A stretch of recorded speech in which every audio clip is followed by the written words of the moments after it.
Hello everyone, जय हिंद। आज हम करने जा रहे हैं सेशन 23 और इसमें पिछले जो सेशन 22 था उसी से कनेक्टेड हमारे पास कुछ जो रूट वर्ड हैं वो आएंगे।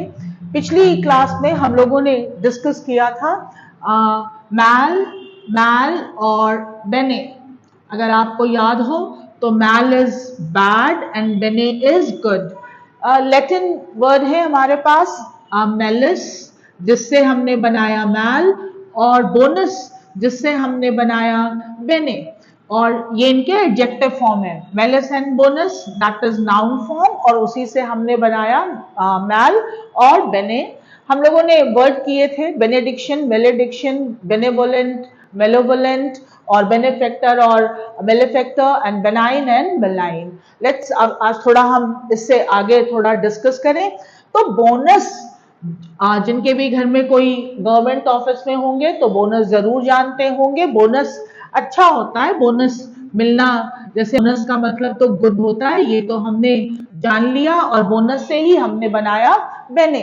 एक वर्ड होता है बॉन बॉन, बॉन बॉन, that is good good, bon bon is good good, good good. एक वर्ड है हमारे पास बोनाफाइड, बोनाफाइड, ये लॉ में यूज होता है bona fide, bona is good and five is faith. So we can say in good faith, in good faith, एक अच्छे फेथ में रखकर किसी टर्म को नेगोशिएट करने की कोशिश की जाए, that is called bona fide, bona fide. अब हमारे पास एक आ गया फाइड, दैट इज फेथ। अभी हमने ये देखा। अब अगर हम कोशिश करें कि फेथ इससे कौन से वर्ड हैं, तो बड़े ही इंटरेस्टिंग वर्ड है यहाँ पर। एक वर्ड है हमारे पास फिदल, फिदल, दैट इज वफादार, वफादार, लॉयल, लॉयल। जिसे हम कहते हैं कोई किसी का लॉयल हो, दैट इज फिदल। और अगर नहीं है तो that is called infidel, infidel, that is not loyal, जो लॉयल ना हो। ये दोनों एडजेक्टिव फॉर्म है, फिदल और इनफिडल। अगर आप इसका एग्जाम खासकर एसएससी अक्सर इनका नाउन फॉर्म पूछता है, तो आपको याद रखना है फाइडेलिटी, फाइडेलिटी फिदल का नाउन फॉर्म, और इनफाइडेलिटी दैट इज इनफिडल का, इनफिडल का जो है वो नाउन फॉर्म। लेट्स स्टार्ट यहां से, फिर हम एक बार जो देखना स्टार्ट करें कि मेलेस और बोनस ये लैटिन वर्ड हैं और इनका एडजेक्टिव फॉर्म जो है वो मैल और बेने। मैल इज बैड एंड बेने इज गुड। बेने bonus, bonus is good good good, अच्छा होता है, और बॉन बॉन का मतलब होता है good good, bona fide in good faith. और अब हमने यहाँ पर गुड को थोड़ा साइड में किया और हमने फाइड से वर्ड बनाना स्टार्ट किया। तो जो वर्ड आया हमारे पास वो आया फिडल, दैट इज वफादार, इनफिडल दैट इज नॉट वफादार, फाइडेलिटी इज वफादारी, और इनफाइडेलिटी इज गद्दारी, और आप ट्रिचरी कह सकते हैं। लोग अक्सर जो है कुत्तों से वफादारी की बड़ी उम्मीद करते हैं और अपने कुत्ते का नाम अक्सर फिदल रख लेते हैं, फिदल दैट इज वफादार। अब ये तो पता नहीं कि कुत्ते को इंग्लिश समझ में आती है या नहीं आती है, बट नाम होता है उनका फिदल। तो आपने ये वर्ड्स देख लिए। थोड़ा हम अब एक दूसरे उस पे काम करें। हमने एक वर्ड किया था बेनेडिक्शन एंड मेलेडिक्शन। अगर आप थोड़ा सीरियस होकर क्लास करते हैं या सिंसियरली क्लास करते हैं, तो जो वर्ड आया पहला बेनेडिक्शन, डिक्शन। अब यहाँ पर जो हमारे पास वर्ड आया, जो मेन हमारे पास वर्ड आया डिक्शन, तो जरा जल्दी से याद करिए कि ऐसा सिमिलर साउंड करने वाला आपके पास और कौन सा जो है वो वर्ड है हमारे पास।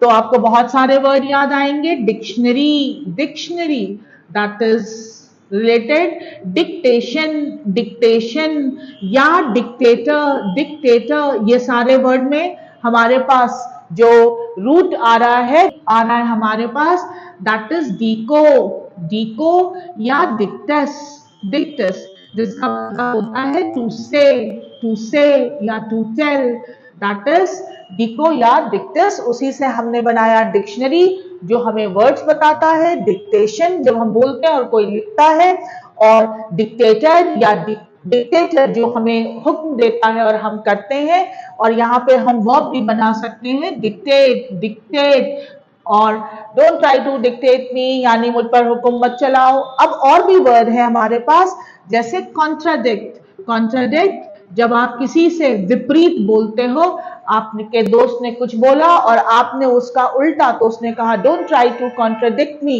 यानी जो मैं कह रहा हूं उससे उल्टा मत बोलो। अब एक वर्ड आता है हमारे पास एडिक्शन। एडिक्शन, अब डिक्शन तो बोलना, एड का मतलब होता है यस। जब आप किसी भी आदत को हाँ बोल देते हैं, दैट इज कॉल्ड एडिक्शन। आपका मन करे कि कुछ करने का और आपने कहा yes, that is called addiction. Addiction, तो आपने देखा कि डिक्शन से कितने सारे जो हमारे पास वर्ड हैं, dictionary, dictation, dictator, dictate, contradict and addiction. और दो वर्ड जो हमारे मेजर वर्ड थे, बेनेडिक्शन और मेलेडिक्शन, वो तो हमारा ऑलरेडी पहले से ही हमने उसे साइड कर लिया है। तो आप एक रूट वर्ड जो है वो ले लें, और डिक्शन, डिक्शन, डिको या डिक्टस से जितने वर्ड आए वो आप एक साथ कर लीजिए। See again I am telling you, if you are a smart student, और कोई फर्क नहीं पड़ता, जो मेहनत होती है वो हिंदी या इंग्लिश मीडियम की नहीं होती है, मेहनत तो इंडिविजुअल बच्चे की होती है।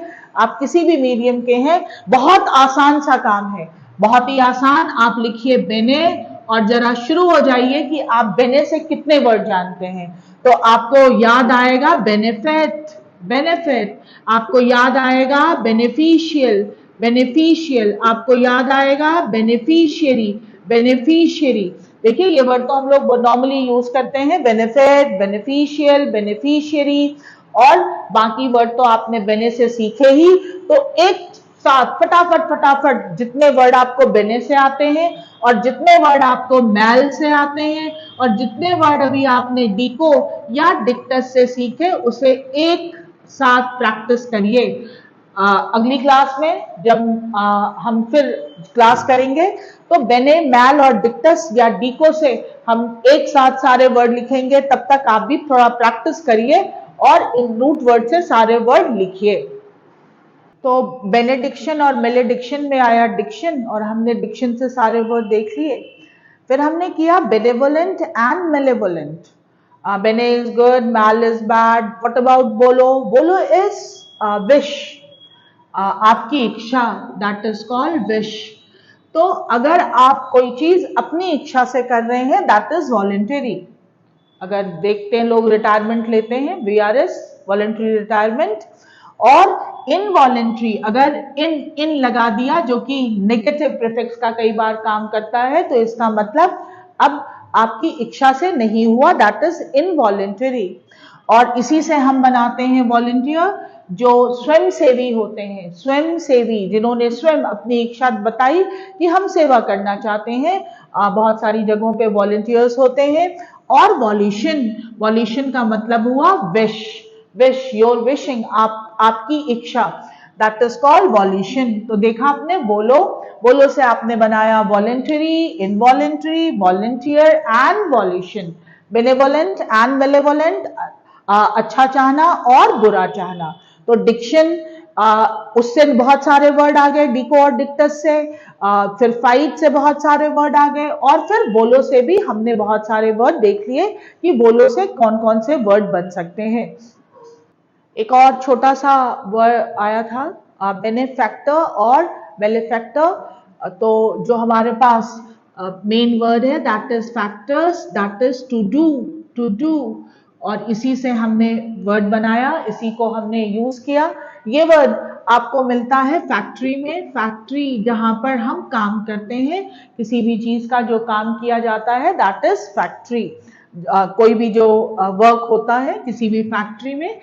अब हम इस सेशन में, मैं अगला जो पढ़ाऊं आपको, उससे पहले बता दूं कि अगर आप एग्जाम देते हैं, बोलना है, कुछ इंग्लिश अगर सीखना है, see everything depends on interest. So if you are interested to learn vocab words, तो आप अगर इस मेथड से सीखना है तो बहुत ही आसान सा तरीका है। वर्ड सीखिए, एक रफ कॉपी लीजिए, रूट वर्ड लिखिए और उससे रिलेटेड जितने वर्ड आए वो आप बार बार प्रैक्टिस करते रहिए। अब एक और मेजर रूट पे हम काम करेंगे, दैट इज PLAC, प्लान। सबसे पहला वर्ड बनता है प्लेकेट, प्लेकेट। और ये वर्ड, इसके बहुत सारे साइनोनिम वर्ड हैं, इसीलिए ये वर्ड एग्जाम में अक्सर एक अच्छा एरिया रहता है। That word is soothe, appease, appease, pacify, pacify, mollify, mollify, बहुत सारे इसके साइनोनिम वर्ड है। प्लेकेट का मतलब होता है, प्लेकेट मीन्स शांत, शांत। तो ये जो पैसिफाई या प्लेकेट वर्ड है, इसका मतलब होता है शांत करना, शांत करना। अब यहाँ पर अगर आपका किसी से झगड़ा हो गया है और वो व्यक्ति शांत करने योग्य है, तो वो है प्लेकेबल, प्लेकेबल। हु कैन बी पैसिफाइड, जिसको शांत किया जा सकता हो उसे हम कहते हैं प्लेकेबल। बट आपका दोस्त ऐसा है जो एक बार नाराज हो गया, अब वो मानने के लिए रेडी ही नहीं है, तो भाई आपका दोस्त है implacable, implacable, implacable. who cannot be pacified और मॉलिफाइड और अपीज, आप जो भी वर्ड यूज करना चाहें, इसमें और भी बहुत सारे वर्ड हैं, दैट इज इम्प्लेकेबल, इम्प्लेकेबल। अब अक्सर आप बच्चे पोस्ट डालते हैं अपने, आजकल इंस्टाग्राम पे, व्हाट्सएप पे, और जो जहां जहां उनको लगता है, तो एक बड़ा सुंदर सा दृश्य होता है। हम लोग प्रयागराज में रहते हैं, तो प्रयागराज में बच्चे जब संगम घूमने जाते हैं, कॉन्फ्लुएंस पे जब जाते हैं, तो वहां पर पीछे नदी बह रही है, शांत सा माहौल है, सनसेट या सनराइजिंग का टाइम है, और बच्चे सेल्फी खींच के भेजते हैं। उसमें बड़ा अच्छा सा आप एक कैप्शन डाल सकते हो, प्लासिड, प्लासिड, दैट इज शांत और सुंदर, जो बहुत ही पीसफुल हो, उसको आप डाल सकते हैं प्लासिड। अब कई लोग अंदर से ही शांत होते हैं और कहते हैं जो प्राप्त है वो पर्याप्त है, तो ऐसे लोगों को हम कहते हैं कॉम्प्लेसेंट, कॉम्प्लेसेंट।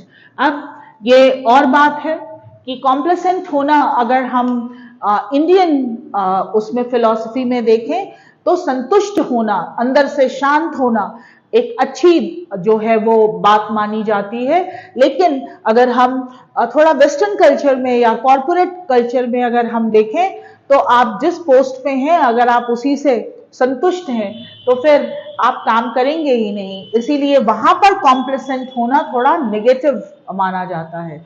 तो ये अलग अलग जगह पे, स्पिरिचुअलिटी में complacent is a positive word, but in working area अगर आपके अंदर वो पैशन नहीं है, कि मुझे ड्राइव नहीं है कि मुझे और प्रमोशन चाहिए, मुझे और काम करना है, तो कॉम्प्लेसेंट होना is not a positive quality, वो थोड़ा सा नेगेटिव माना जाएगा। तो हम देख लें, प्लाग दैट इज शांत करना, वर्ड आया हमारे पास प्लेकेट, सूद, अपील, पैसिफाई, मॉलिफाई, और भी बहुत सारे वर्ड हैं। और प्लेकेबल इज जिसको शांत किया जा सके, इम्प्लेकेबल जिसको शांत ना किया जा सके, प्लासिड कैप्शन बताया है मैंने आपको अच्छा सा, तो फोटो खींचिए और लगाइए प्लासिड। और कॉम्प्लेसेंट वर्ड के यूसेस पे डिपेंड करेगा कि आप इसको पॉजिटिव सेंस में कह रहे हैं या नेगेटिव सेंस में। तो इस सेशन में आपके पास बहुत अच्छे अच्छे वर्ड्स आए और आपको करने की जरूरत पड़ेगी इसको थॉरली, तो आराम से करिए और बार बार रिवाइज करिए। और जो मैंने आपको ट्रिक बताया कि एक लिखिए और उससे रिलेटेड जितने वर्ड आपको याद आते जाएं, उतने वर्ड फटाफट लिखते चले जाइए। अगली क्लास में हम बेने, मैल और डिको पे जरूर प्रीवियस क्लास का जो है वो जरूर लिखेंगे, एक प्रैक्टिस करेंगे। तब तक आप भी काम करें, and thank you for watching the video.